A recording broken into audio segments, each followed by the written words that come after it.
నిజామాబాద్ జిల్లా కేంద్రంలోని integrated collectorate కార్యాలయంలో సాంఘిక సంక్షేమ శాఖ ఆధ్వర్యంలో అదనపు జిల్లా కలెక్టర్ సమక్షంలో బెస్ట్ అవైలబుల్ స్కీమ్ కు విద్యార్థులకు ఎంపిక చేసినట్లు సంక్షేమ శాఖ జిల్లా అధికారి శశికళ తెలిపారు. మొదటి తరగతికి 348 విద్యార్థులు దరఖాస్తు చేసుకోగా 102 విద్యార్థులను ఎంపిక చేసినట్లు తెలిపారు. ఎంపిక తల్లిదండ్రుల సమక్షంలో జరిగిందని తెలిపారు. ఆర్మూర్ నియోజకవర్గ ఎమ్మెల్యే పైడి రాకేష్ రెడ్డి అమెరికాలోని అట్లాంటా నగరంలో పర్యటించారు. దేశ ప్రధానిగా నరేంద్ర మోదీ మూడోసారి ప్రమాణ స్వీకారం చేసిన సందర్భంగా అట్లాంటా నగరంలో ఓవర్సీస్ ఫ్రెండ్స్ ఆఫ్ బీజేపీ సంస్థ నిర్వహించిన ఎన్డీఏ విజయోత్సవ వేడుకల్లో పాల్గొన్నారు.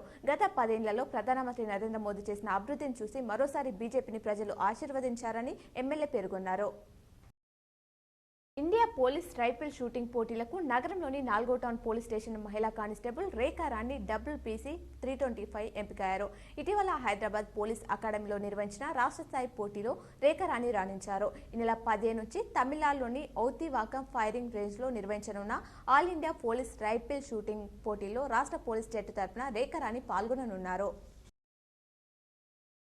డిచ్పల్లిలోని సిఎంసి కళాశాల సమీపంలో హత్యకు గురైన ఇందల్వాయి మండలం మేఘా నాయక్ తాండాకు చెందిన లాక్వాత్ వెంగల్ హత్యలో పలువురిని పోలీసులు రిమాండ్ తరలించారు. మృతుడికి చెందిన భూమిని అతని బంధువులైన లాక్వాత్ బింజు మామ పేరుపైన ఉన్న భూమి కలిపి ధరణిలో భాగంగా కొత్తపేట పాస్బుక్ బీజ్ మామ పేరు మీద వచ్చింది. దీంతో భూమికి సంబంధించిన రుణమాఫీ, రైతు బంధు డబ్బులు బీజ్ తీసుకుండటంతో హత్య చేసినట్లు తేల్చారు.